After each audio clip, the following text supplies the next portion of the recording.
I'm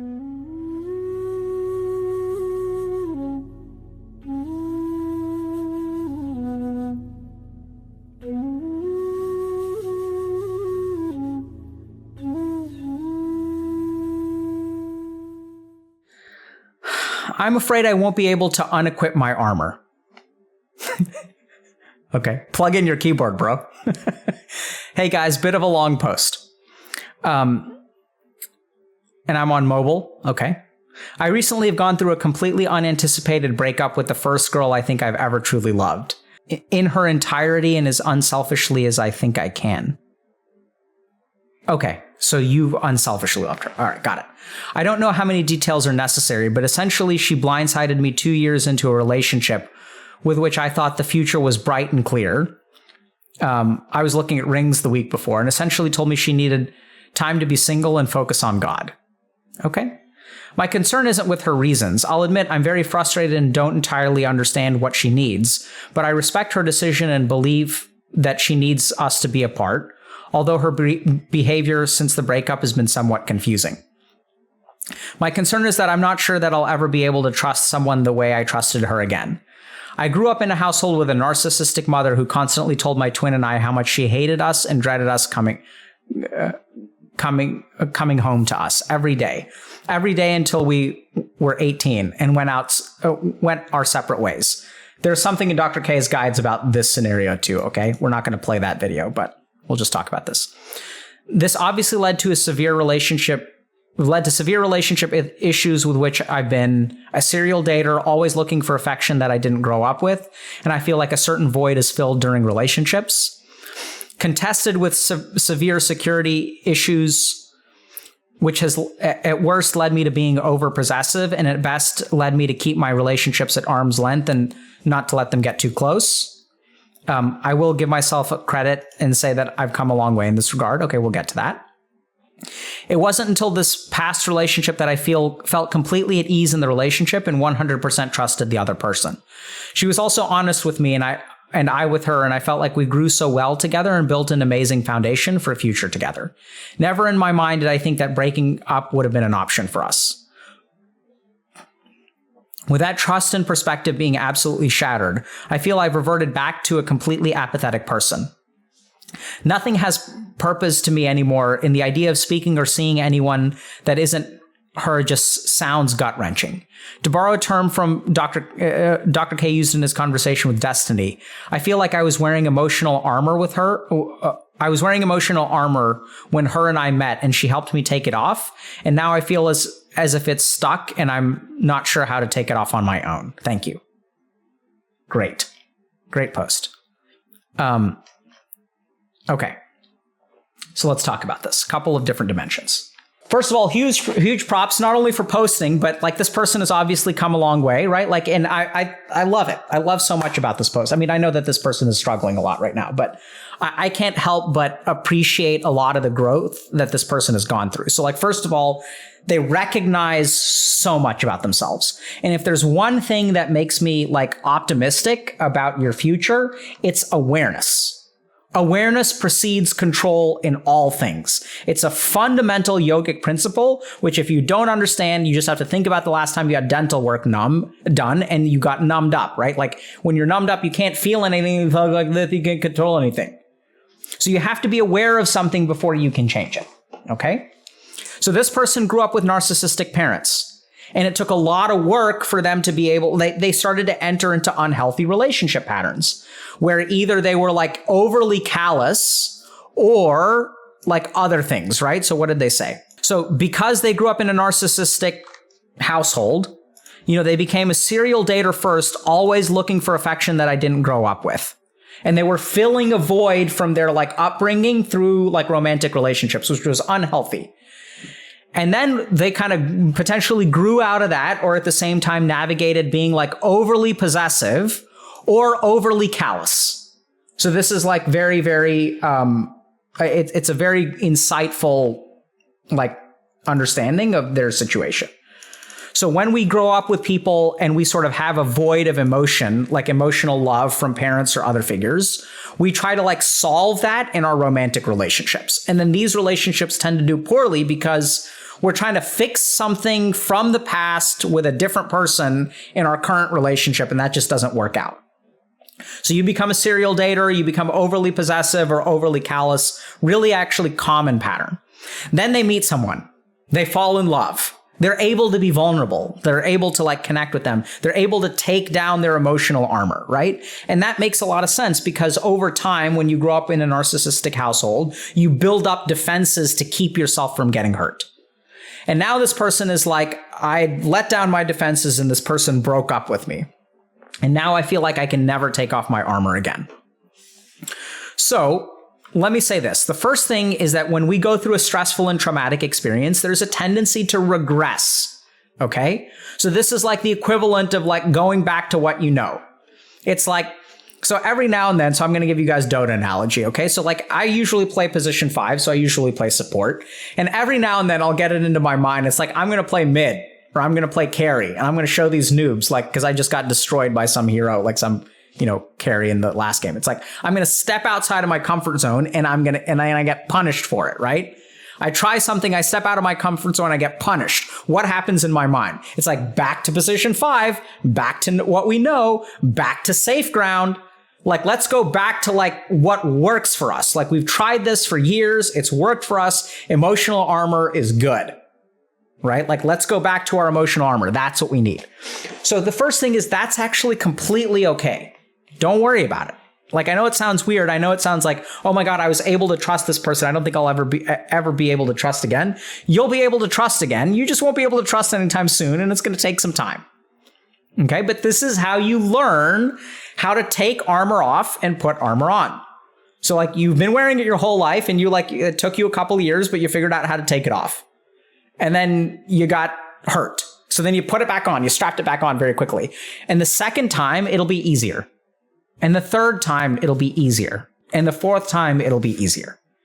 Now, each time you take it off, is there a possibility you'll get hurt again? Absolutely. Will it hurt? Will it suck? Absolutely.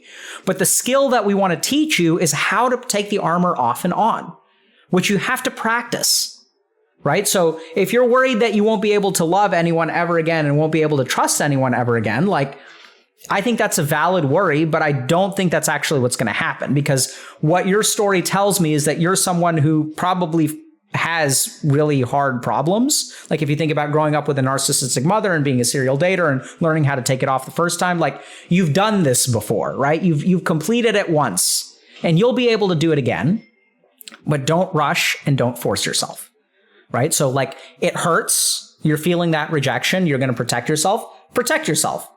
Don't try to take the armor off for 6 months, 1 year, whatever, right? It's actually completely okay. I know that you're worried about like being, permanently this way, but I don't think that's going to happen. I think it's just you're hurting right now. And so like, what does the mind do when we're hurt? It protects itself. So as the hurt decreases and as you get over the hurt, you'll be able to take off the armor again. It'll take some work, but you'll get there. So it's okay. All right. So like for those of you who feel like, I took my armor off and now I got hurt and now I can't, like, I'm never going to be able to take it off again. It's okay for you to, oh, wow, we got $1,000 donation. Thank you very much. Be cool, man. And so, sorry. Damn it. People donate a lot. I just lose my train of thought.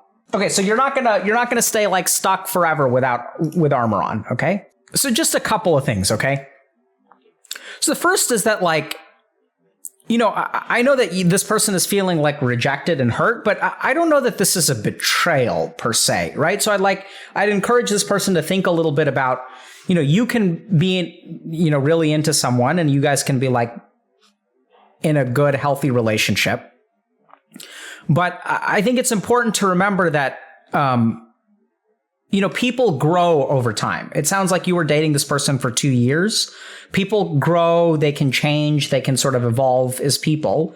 And like, it's okay for you to be dating someone and like y'all be in the perfect relationship for that year. But as you each grow as individuals, like y'all could essentially grow apart and like you can sort of part ways, right? So I'm hearing, some of this stuff sounds a little bit strange to me, but, I think it's actually like pretty respectful on I'm assuming it's a woman, First girl. So like, I think if she's in a headspace where she doesn't think that like she's ready for this commitment of relationship and she wants to focus on other issues, I actually think it's sort of like healthy for her to let you know that, right? Here you are looking at rings and she's like, yeah, I'm not sure if this is the relationship for me, or this is not the time to be in a relationship for me. And so I think it's actually, I'd hope that you can see, over time that like this could be actually like a good sort of good move on her part in terms of like not actually betraying your trust. But if she's not feeling the same way you do, then like, I think it's actually really healthy for her to let you know that so that you don't get hurt more down the road. The other thing that I want to talk a second about is like, I'd be careful about boundaries here too. Okay. I'll admit I'm very frustrated and don't entirely understand what she needs, but I respect her decision and beliefs that she needs us to be apart. Although her behavior since the breakup has been somewhat confusing. This you got to be careful about. Okay. So when it comes to a healthy relationship, when this person says, I'll admit that I'm frustrated with not understanding what she needs. So like, this is where like, it is the responsibility of each person in the relationship to communicate what their needs are to the other person. So this is where, I don't want to like bash this person, but I'm going to say a couple of things, which I'm going to infer for a moment. They may be unfair. Y'all need to really stop donating because it's distracting. There was a $69 donation from Anonymous, a $27 and a $250 donation because I want to say something. It's important. Wait, chat. Thank you for the donation. Wait. Okay. So boundaries in relationships are important. If you feel frustrated because this person is not communicating their needs to you, you can be in love with them. They can be amazing. And at the same time, like you got to be a little bit careful, right? Because if someone has like, if she's going through stuff and is not able to communicate that with you in a healthy way, like you got to be really careful because what does that mean down the road? Right? What if she's like going through another internal crisis and then like you're kind of confused because you're into this and her head is somewhere else, and like that can be really dangerous. And then the last thing that you got to be careful about is you said, I'm confused about her behavior since we've broken up, which implies that you guys are still like communicating or interacting in some way. And this is where I'd really caution you to be very careful. Because if you guys aren't dating and she's essentially broken up with you, I'd be careful about what kind of relationship you maintain with her. Because even though there may be a part of you that wants to be with her, if she's someone that's not communicating with you in a healthy way and like wants to work through things and is like breaking up with you while she works through stuff, instead of having you be a part of that process and growth, which you don't necessarily have to, right? Depending on what she's trying to do. But generally speaking, when I see healthy relationships, they usually like have communication prior to by the way, I'm dumping you because I need to focus on God. Like that's fine. Like in the sense it's healthy because she's sort of letting you know what she needs. And at the other hand, it's like kind of unhealthy for her to kind of blindside you like that. Right. So like presumably she didn't make that decision over 24 hours. And if you guys are like in a relationship where you're thinking about stuff that you don't think is going well in the relationship, I strongly encourage you to talk to your partner about it, right? And then like give them the opportunity to help you through it, think through it. I know that a lot of people kind of talk about the relationship I have with my wife. We've struggled a lot. Like we're like, we've talked about breaking up before. We've talked about getting divorced before and things like that. And like, part of that is like, it's about having the conversation and being like, hey, this is how I feel. Where do you think this is going? Is this something that we can work through? And at the end of the day, what I want y'all to understand is like a relationship is a co-op game, right? So if you guys want to succeed, y'all got to co-op. And that involves like facing difficult problems. So if you're thinking about breaking up with someone, don't, I mean, you're entitled to do whatever you want to. Like you can just drop it on them. But I think it's like healthy from like a relationship skills building way to voice your concerns with the other person. And then like give them a chance to respond because maybe you're like mistaken about something. Maybe they've been feeling the same thing. Maybe like give them an opportunity to kind of work on it. So like give them an opportunity to like play co-op with you, especially if you've been in a relationship for 2 years. Okay, we're going to review comments. Let's see what people on the subreddit think. Let's go, chat. Hey man, first of all, I'm sorry, breakups suck. I'm still healing from mine and that was months ago. I can only suggest what worked for me because I don't know your situation. Go no contact on your ex. This just means that you do not initiate contact with her in any way, shape, or form. You won't ignore her if she talks to you, but you need this time to grieve and go through your feelings. And talking to her when she's not receptive won't help you. Oh, this is great, dude. I love this comment. Because sometimes people think that go no contact, like they interpret that as, don't even respond to her. But like, I think not initiating contact is like really a far healthier way to do it. Okay, journal and meditate. I'm not much of a journaling person myself before the breakup, but I can tell you that this is the last change I needed. I started just under a month ago and I already feel a huge difference. This is the part when you work through unequipping your armor. Beautiful. Dude, love the subreddit. FBC Music. I don't know if that's music or magic. Thanks, Randy M. and Prit and Anonymous for the donations, by the way. Y'all can donate as much as y'all want now. Okay. Oh, and by the way, that confusing behavior towards the breakup might just be that she is being hot and cold because she is also confused. No contact helps with that too. It might sound hard, but at this point, anything that is not, hey, babe, I want us to work this out is just breadcrumbs.